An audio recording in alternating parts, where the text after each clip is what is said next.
If you thought Atlanta was going to be just race 2 of the season, yeah, not even close. Because the Autotrader 400 at EchoPark Speedway didn't just give us a wild finish, it lit a fuse in the garage. Drivers were heated, team radios were melting, and the post-race interviews sounded less like "we'll get them next week" and more like "this is getting out of hand." And here's the crazy part. This wasn't one guy mad about one move. This was multiple big names, from champions to veterans to contenders, all saying some version of the same thing. The way we're racing right now? It's a problem. Let's break down what happened, why so many drivers snapped, and why NASCAR might have a bigger issue brewing than anyone wants to admit. Because yes, Tyler Reddick won again. But the story everyone left Atlanta talking about wasn't just the checkered flag. It was the fallout. Atlanta delivered a thriller and then turned into a fight. First, quick context. EchoPark Speedway, the track formerly known as Atlanta Motor Speedway, has basically become a mini superspeedway now. Big draft runs, huge pushes, lanes forming and dying in seconds. And when it goes to overtime, it turns into survival mode. And that's exactly what happened Sunday. It went to double overtime, and at the end of it, Tyler Reddick held off Carson Hocevar to go back-to-back to start 2026. So on paper, it's a celebration. In reality, Atlanta was one of those races where half the field leaves thinking, I got wrecked by somebody who didn't have to do that.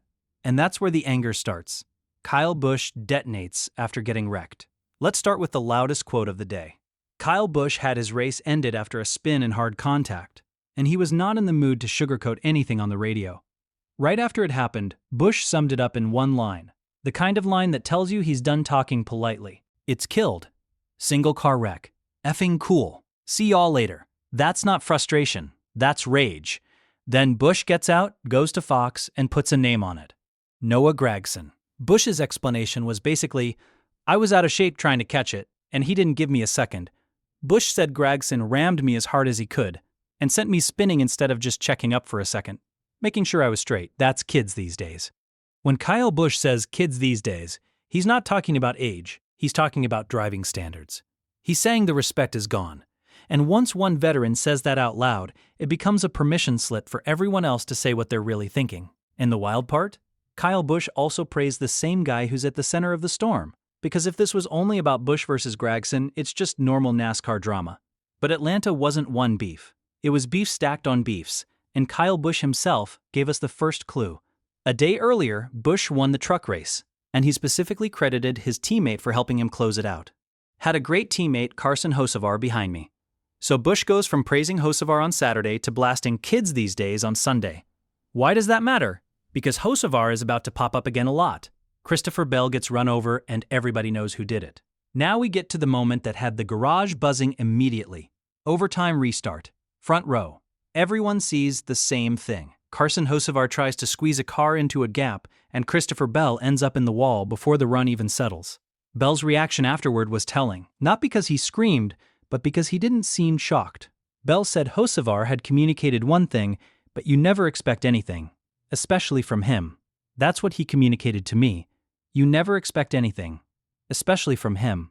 And Bell didn't even fully roast him. He even said he needed to see a replay. But the key phrase is, especially from him. That's the kind of sentence that tells you the garage already has a file on you. And Bell also made the most NASCAR point possible. Nothing's ever expected or deserved here. Translation, it is what it is. But the tone was clear. This was avoidable. Hocevar's response? Brutally honest. And that's part of the problem. Now here's where the story gets complicated. Because Carson Hocevar didn't run from it. He basically admitted what fans always accuse drivers of doing, and said it out loud. Hocevar's mentality was simple. He saw an opening, he had help behind him, and he took his shot. I was going to shoot for it with the push. There was a shot there. Then, after the race, he went even harder on himself about the finish. I mean, I choked. That's not a guy trying to spin it. That's a guy who knows exactly what he did. But here's why NASCAR should be nervous. When a driver openly admits he's going to force the issue, every other driver hears that and thinks, so I have to race you like you're going to do that every time. And that's how chaos spreads. Because if you believe someone will send it into a gap no matter what, you stop giving them gaps, and when nobody gives gaps, you get crashes. Bubba Wallace nearly wins and then says something that explains the whole race. Now let's talk about Bubba Wallace, because he was right there. He had stage points, he was leading late, And in overtime, he makes a move that barely misses, but it costs him the win. Afterward, Bubba's reaction wasn't, "I got robbed." It was more like, "I pushed the limit and I miscalculated." I'm just pumped that Toyota still got to victory lane. That's Bubba basically saying, "I wanted it, but at least it stayed in the family." Then he explains the mistake. "I didn't think I moved up that much to allow, Unfortunate, but man, what a race car we had today." But the most revealing part was what he said next, because he credited someone fans wouldn't expect, Rajah Caruth. Bubba said he learned from watching how Caruth managed his Xfinity race. Don't do anything to jeopardize a good finish. There's being patient, but you've got to be on the ball a little bit. That's important because Bubba basically described the tightrope everyone is walking right now. If you're too patient, you get swallowed. If you're too aggressive, you get wrecked, or you wreck somebody else.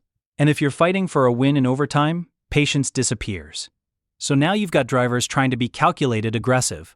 But on a drafting track, calculated becomes chaos fast. And the race winner says it best. "I have no idea how I won that." Even Tyler Reddick, the guy who won, basically described these races like a dice roll. After Daytona, Reddick admitted the truth of modern superspeedway-style racing. "I can't even believe it. You never know how these races are going to end. You just try to survive." That mindset doesn't just apply to Daytona anymore. Atlanta is starting to feel the same way. And when survive becomes the strategy, drivers stop racing like it's a 400-mile chess match. They race like it's a 2-lap bar fight. But now,